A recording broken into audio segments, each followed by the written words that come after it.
agree with Alan Greenspan, we ought to just eliminate the debt ceiling. Oh, absolutely, we do. The ability of almost every working American to access more credit than they should have been able to masked the underlying fact that lower and middle class incomes were not rising. That's not a tenable strategy. Isn't now the time to eliminate it? Oh, we've been a long time ago to eliminate it. Let's put aside terrorism. Let's talk only about our own homegrown animals that are patrolling America right now. So it goes down to the simplest thing. Be prepared, be vigilant.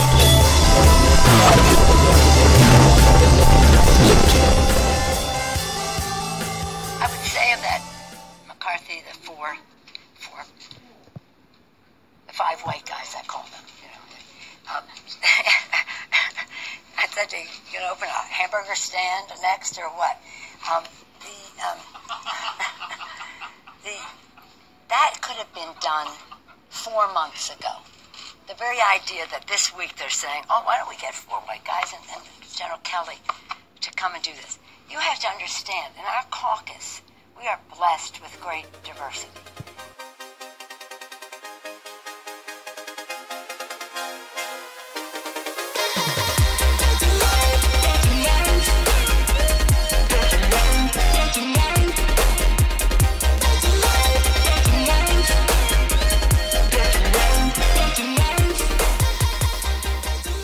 Now, I wouldn't expect a senile old person like Pelosi to understand that what she says has an effect.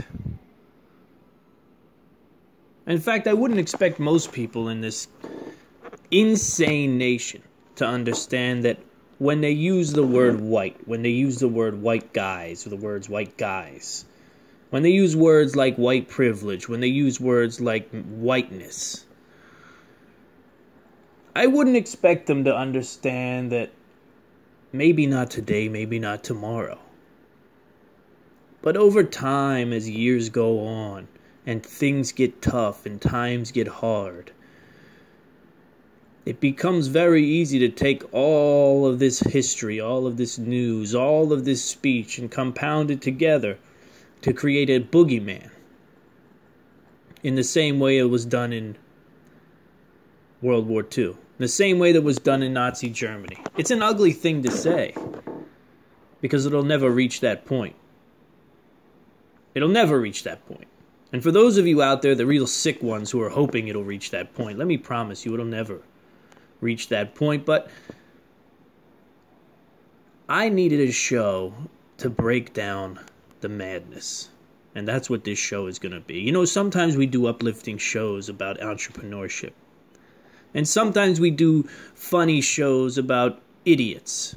And sometimes we do great shows about prepping. And sometimes we do great shows about community. And it's because this podcast has a range like probably no other podcast for a solo guy.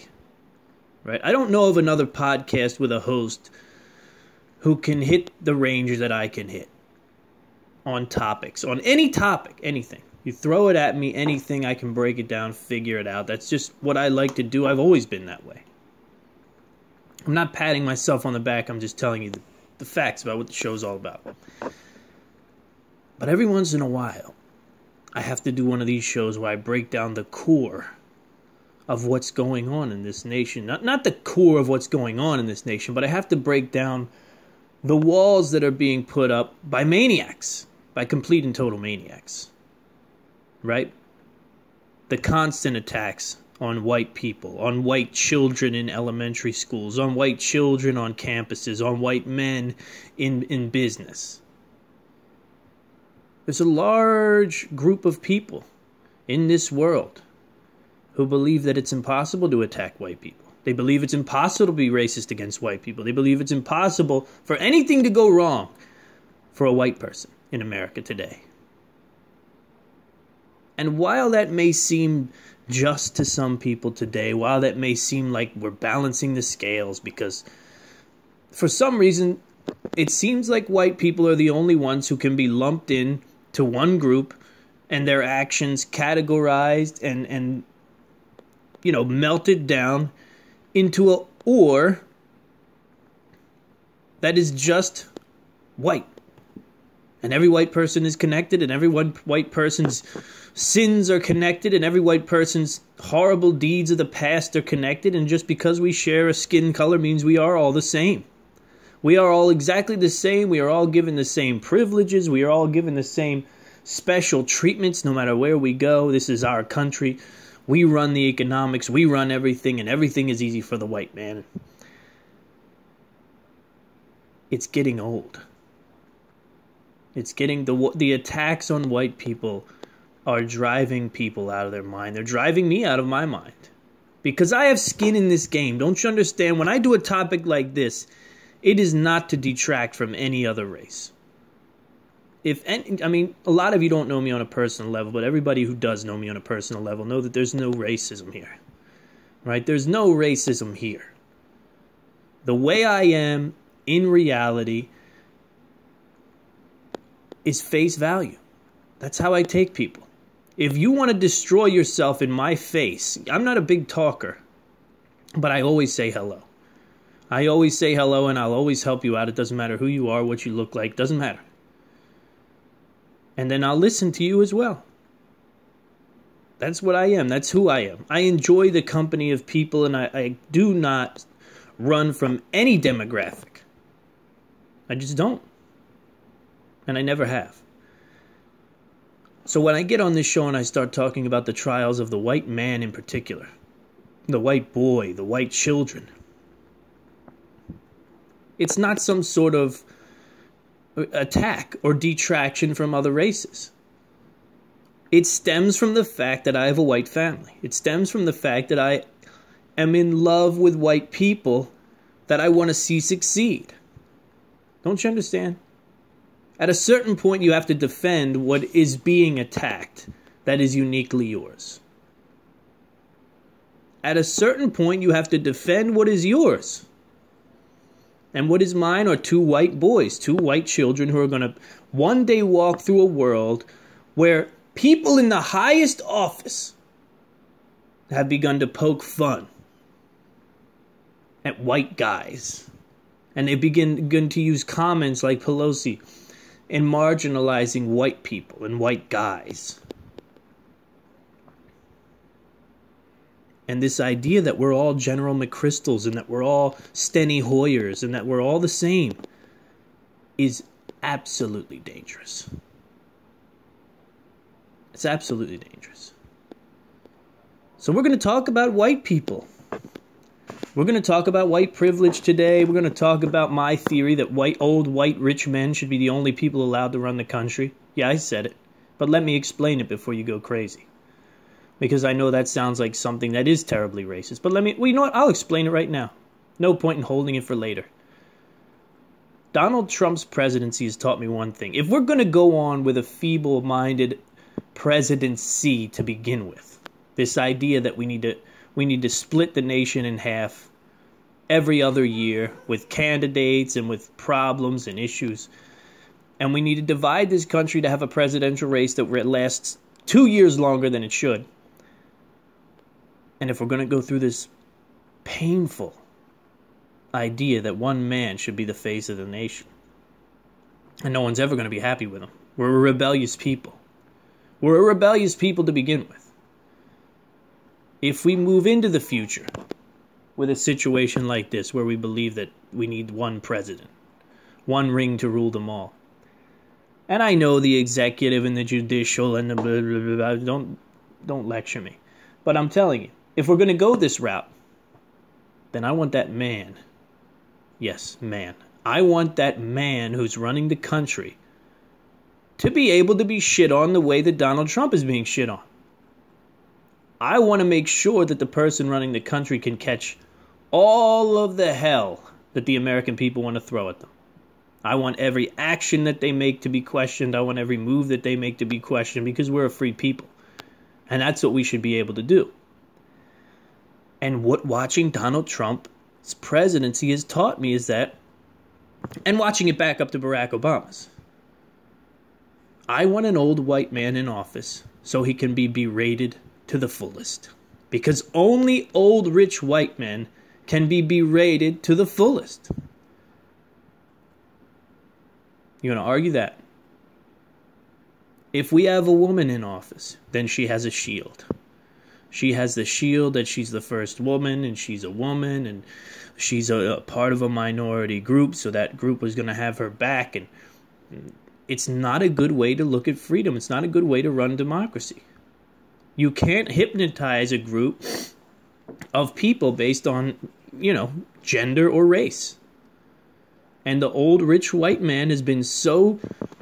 Listen. This just attaches to my earlier point. The old rich white man has been so beaten and so destroyed, right, because of what he is, that as a king, which is really what your president is, like it or not, as a king, he can be shat on constantly, and no one raises a finger or makes a peep. So I move to say that only rich white men should run the country, because they're the only people who seem to be able to take the beating, first of all. They're the only people who are allowed to be questioned on everything they do without attacks of racism and attacks of sexism. So only moderately in jest do I say that only old white men, rich white men, should run the country. Because they sit on a pedestal high enough that we can throw rocks at them and no one gets upset. And in the age that we live in, everything that presidents do, if we're going to do this president thing, everything that presidents do, and you guys know I'm opposed to this president thing, by the way, everything that presidents do has to be watched very closely. And there's going to come a point very soon where we start talking about what types of jobs robots can do.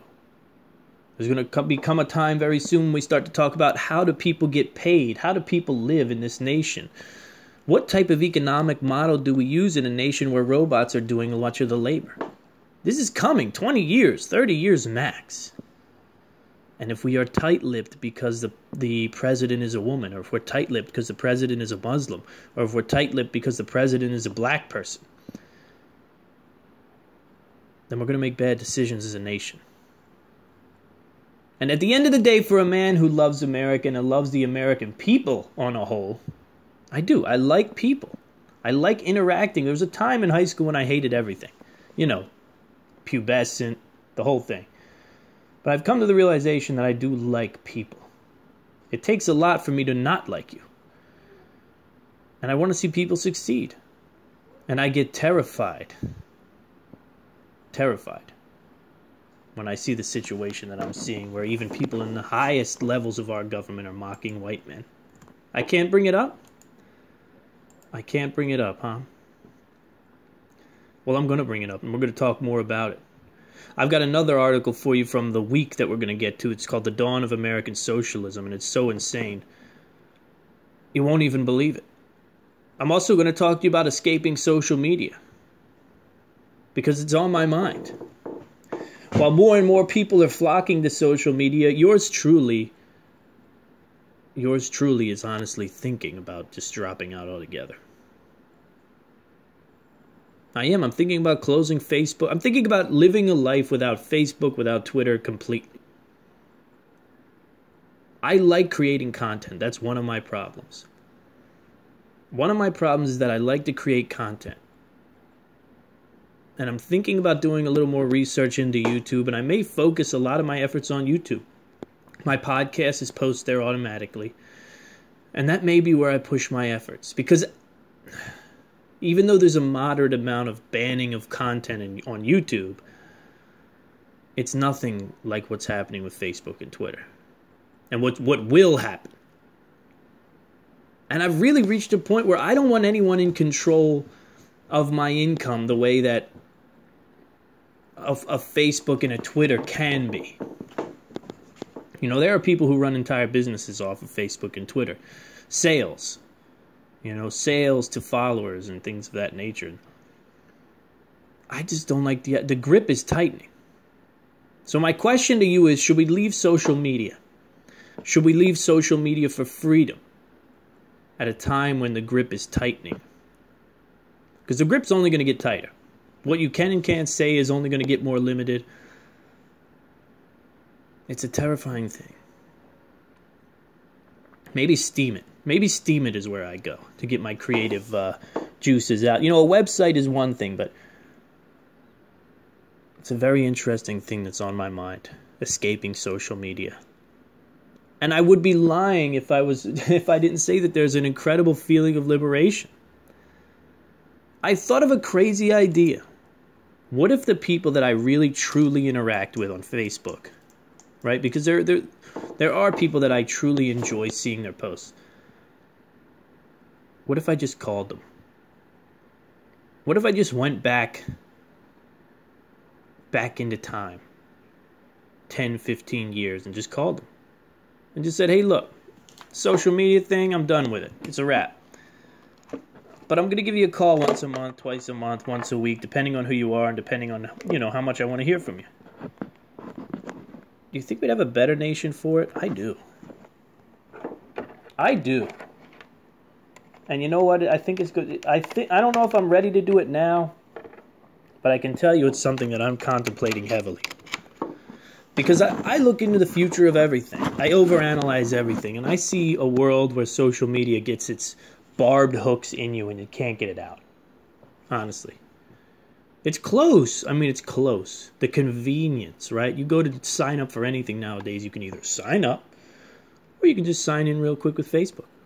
No problem. Just sign in real quick with Facebook. So I don't know. It may be going away. I may mail pictures to people. I've done it before. You know, it's so easy. It's so convenient. You take a picture of the kids. You put them up on mom's Facebook page. Everybody's happy.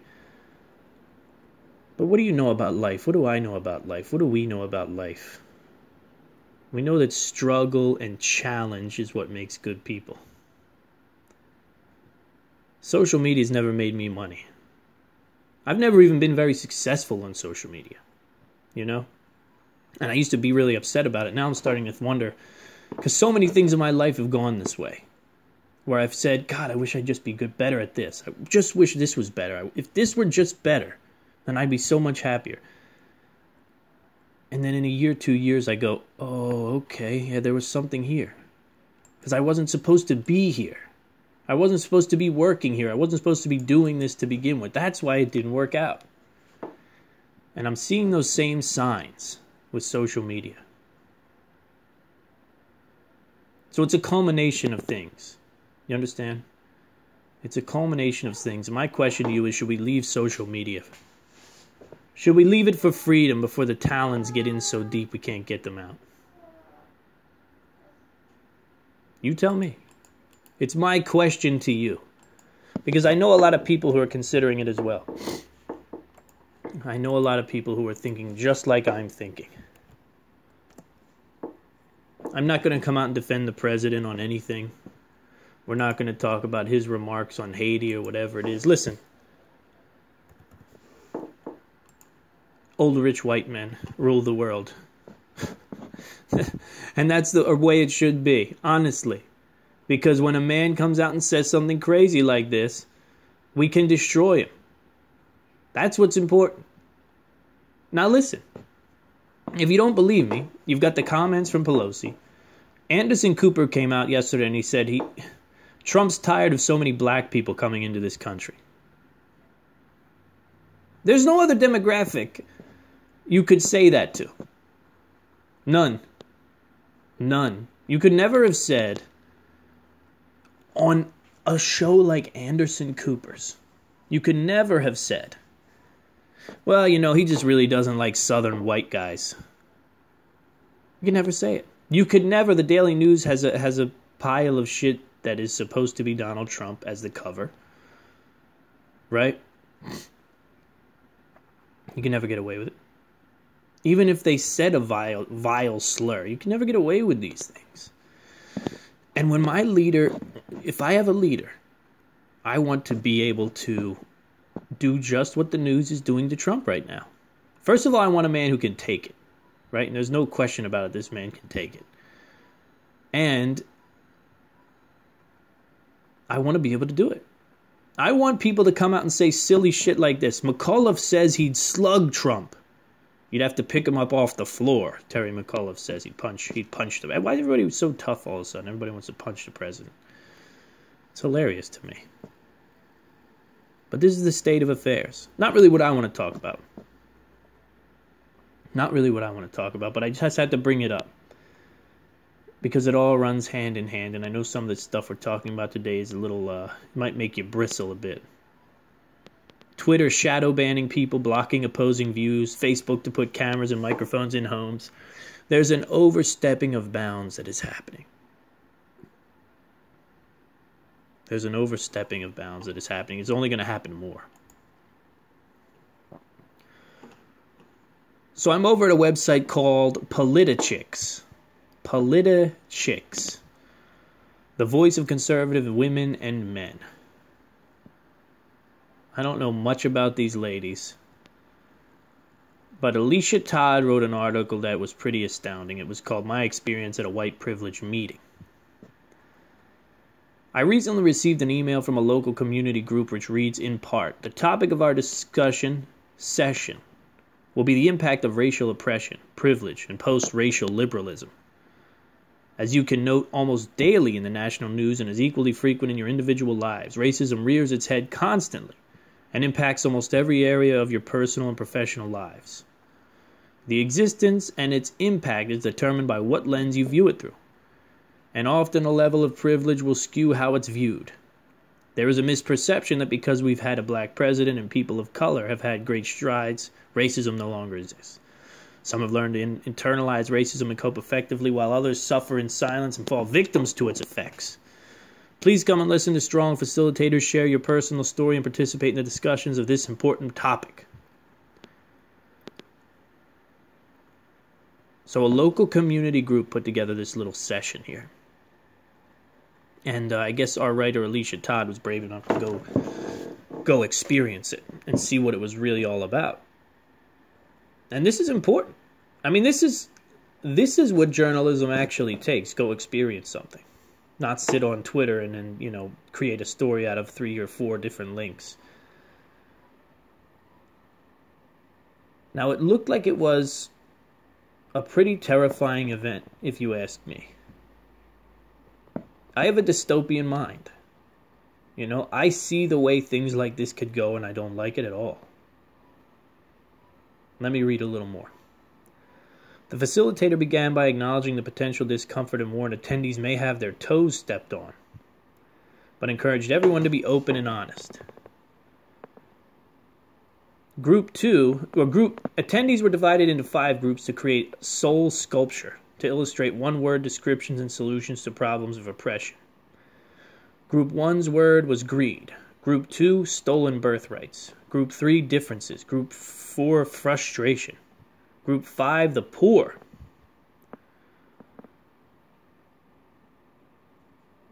The main speaker was a man named, what was the guy's name? Oswald Bates, I think. No, I'm sorry. The main speaker was introduced. I don't think she mentioned his name. And for the next 20 minutes shared his personal experiences and gave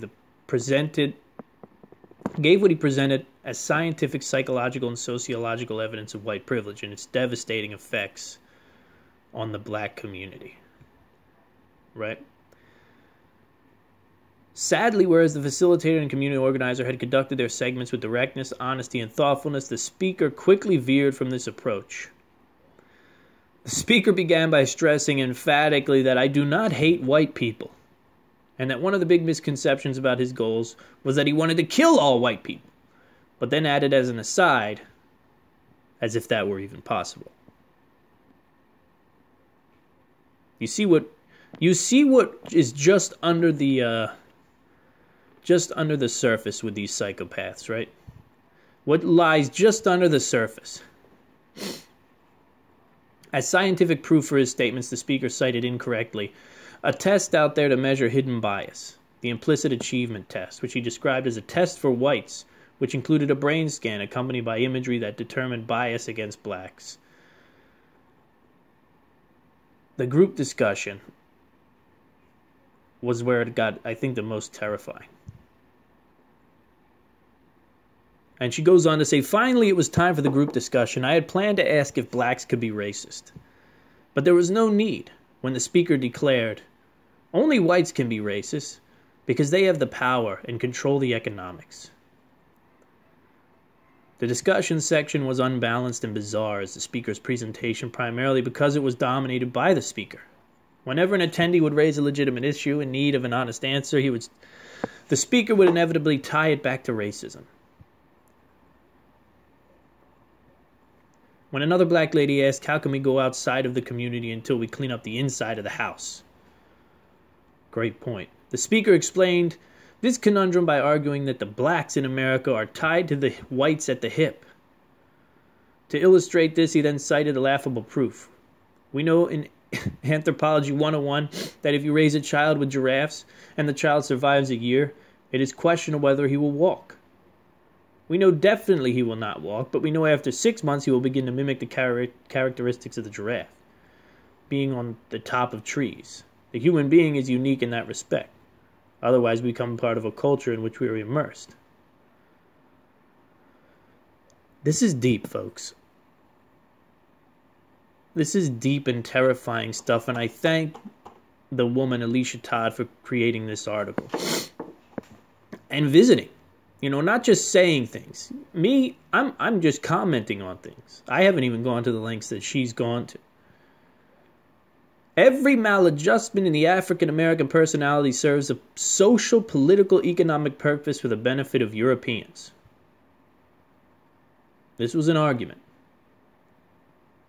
This was the speaker's adamant argument when a local black elected official saw the solutions as beginning with the young folk in the community to change behaviors. We can't exhibit the behavior and then criticize other folks for criticizing the behavior. This is an amazing thing here. You know what it also speaks to? What it also speaks to me is that there are plenty more good people than there are bad out there. Right? There are people asking legitimate questions about how to clean up black neighborhoods that need it around the nation. But golly, it is it is nice and convenient to be able to blame away all of your problems and issues on someone who looks opposite you. Right? It sure is nice. And this is an old game. This is a game that happened with rich and poor. This is a rich and poor in the Red Guard. Look up the Red Guard and you can see what that's all about. If you don't know about it already. It's pretty common knowledge nowadays. But, you know, this happened in China. This happened with communism. This happened with Nazism. It's an ugly thing. It's an ugly part of what it is to be human, I think. But here's the problem. I'm not going to take the high road. Sorry. I'm not going to brush it off like it's something. I'm not going to champion it. I'm not going to say that the mean old white man, it's his time to suffer. No. Sorry. This is my side. And it's not that I'm choosing a side against minorities. I'm just saying I'm going to do everything in my power to ensure that the people I love have the best experience in their life. That they have the most opportunities, that they have the best experience. And if at the end of the day, it is my effort and it is my voice that makes that possible for my kids. Sorry. What do you want me to say? Who else is out there for them? You think Bill Gates is going to come down and give my kids money to go to college? Just because they're white, right? He's like a tooth fairy. He's just going to show up with a check. Hey, children, come in. Good to see old Uncle Bill. Uncle Bill's got a check for you. You think someone magical is going to come down and make sure that my kids get the right job or get the right opportunities? That's what these white privilege maniacs would have you think. No. I'm on a warpath. Don't you understand? That's what parenting is. I have great people in my life. You don't need to know about them all, right? But there's a little lady in my life who is one of the most amazing people on the planet. And she is also going to be in this war to make a living soon. And that's why I get up here and I talk about this stuff. I'm not detracting from another race. I do think it's sad that... I'm going to be honest. I do think it's sad that in 100 years, 200 years, the landscape of what black history is going to look like. I'm just giving you my honest opinion. I told you, I think of everything from the future. And I try to imagine what a young black man is going to think when he looks back on his people and their struggle. And the fact that there was a large chunk of that demographic that was battling and battling and battling and getting nowhere. For many reasons. And why giant issues within the black community were never addressed. I think about the black legacy a lot. I think about it a lot. Because it's a huge part of America. And I always wonder, what is it going to look like in 500 years? You know, the way that we look at the Roman Empire or something like that. And the way that we look back, way back, and say, man, look at this section of history and what happened to these people and what came out of it. Of course, we had some of the greatest minds and the most brilliant entertainers in history. But as a whole, what happened to those people? 18% of the population. Many still struggling. Such potential. You know, such incredible potential. Such pride in their race. Admirable pride in their race. All I can do is speak for mine. All I can do is work for mine. And I have to work for mine. Because no one else will. That's the point. That's the point of all this. I've got little ones that have to make it in this world. And there's nobody going to help them. Right? There's nobody, there's no special creature that's going to come down and give them the opportunities. No, it's up to the parents and it's up to them to be prepared to take advantage of the opportunities when they show. So I'll be on the warpath with this issue of white privilege. And when I have degenerate, aging, I mean, the destruction and the rotting of Pelosi's mind is so evident. You watch not Dianne Feinstein. What's her name? What's Pelosi's first name? I can't think of it. What's her name? Pelosi. I can't, whatever. You watch her, you know she's already, the brain is already feeble.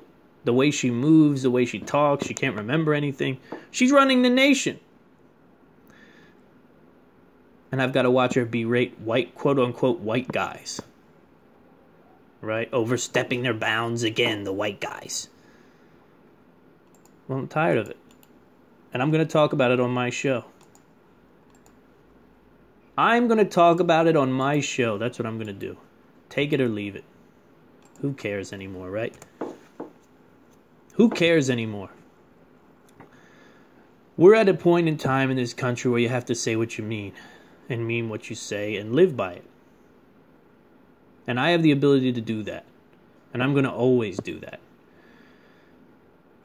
And that's all there is to that. The dawn of American socialism.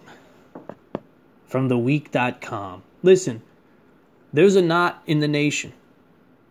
Right? Every once in a while there's this tension and then a knot and this growing density of ideas like white privilege, like the total degeneracy that exists. This idea that American socialism is the key to our future. All these twisted and insane ideas. They start to build up like a knot. And I feel like a masseuse. I feel like every once in a while I have to come out and do a show like this and help work that knot out of your back. Because I know it's there. I know it tightens you up. You see the radical Islam. You see the Muslims, the imams talking about killing the Jews in America. Yes, we had another wonderful imam come out and talk about, oh Muslim, there's a Jew behind me, kill him. Right here in America. And you see these things and you tense and you get this dense knot in your back and then you show up to the I Am Liberty show and I work that knot out for you. I work that knot out for you by pulling the pants down on all of these fools. Like, in my opinion, this Ryan Cooper from The Week, who has written The Dawn of American Socialism. The Dawn of American Socialism. January 11, 2018, a website called theweek.com. You can go check it out. And this guy's making an incredible amount of claims. First of all, that socialism is possible in America. And I have something to tell you, but I'll get to it in a few. He says, I've previously covered two major schools of thought on the American left. The Brandeisians, who would reform American capitalism with antitrust policy and regulated competition, lovely, and the Social Democrats, who would reform it by jacking up taxes to create an enormously more generous welfare state. Socialists, by contrast, stand somewhat apart from both groups. They're not so much united around the traditional socialist objective of collective ownership of the means of production, as in pushing the political boundaries leftwards, far beyond their current limits, either in Europe or America.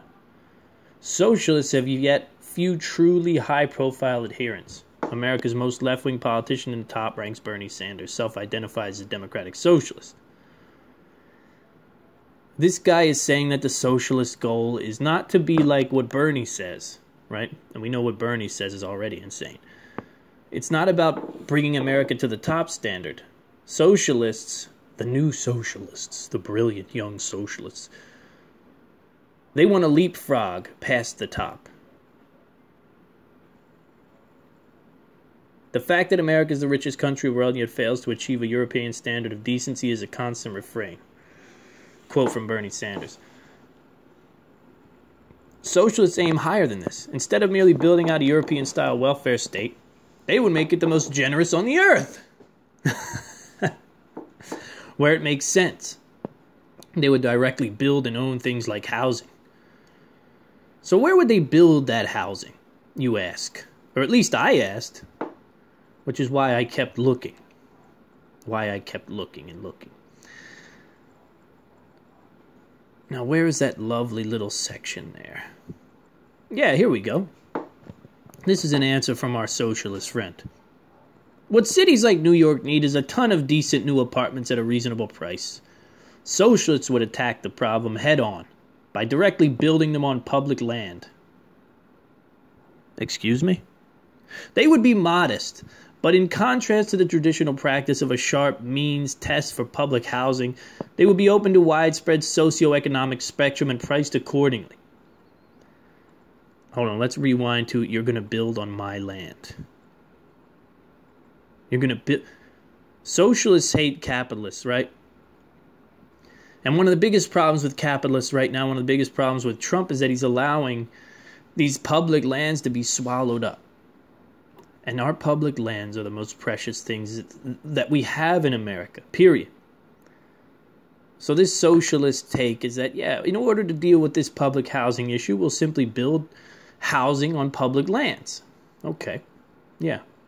You don't get any say in that, though, right? We're not going to vote on that. That's the best thing for us to do as a socialist nation. Take care of the people in our surrounding setting.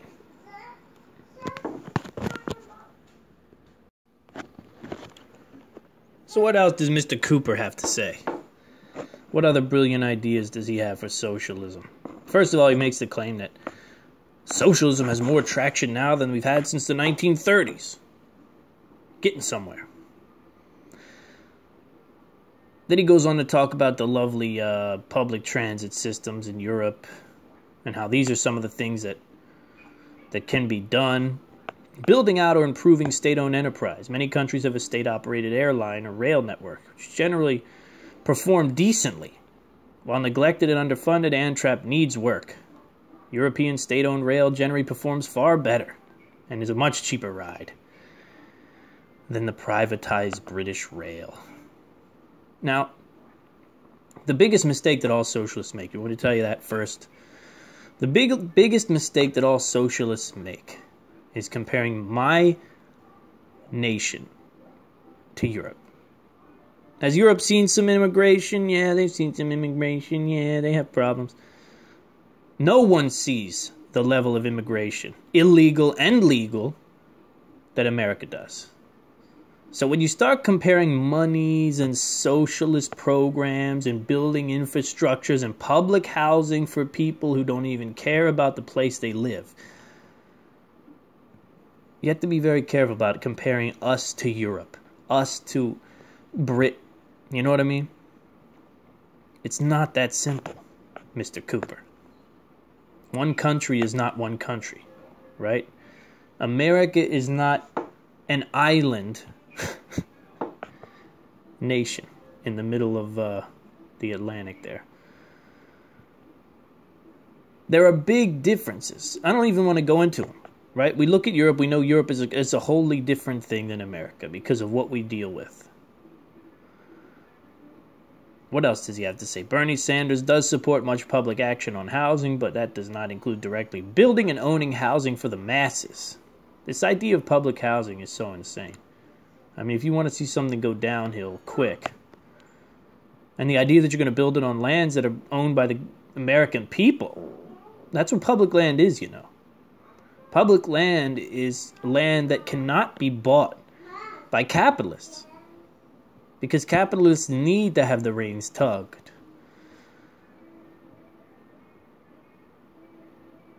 And then here we have something on Norway has gone perhaps the furthest in the world towards the overall vision of socialism. I've outlined it's not notably unfree. Some 35% of its workers are employed directly by the government, and 70% of its workers are unionized. It has state-owned enterprise, whose total value adds up to 88% of the GDP. Most notably, Norway has considerable oil reserves. They have viewed a bit of a tremendous for wealth, 95 billion and out, 1.2% are all by.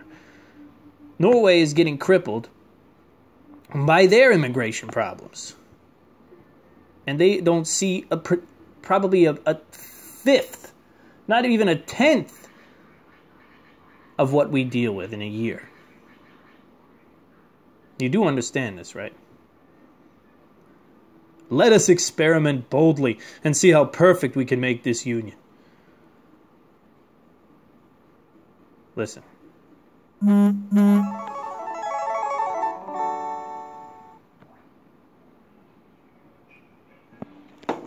Listen to me.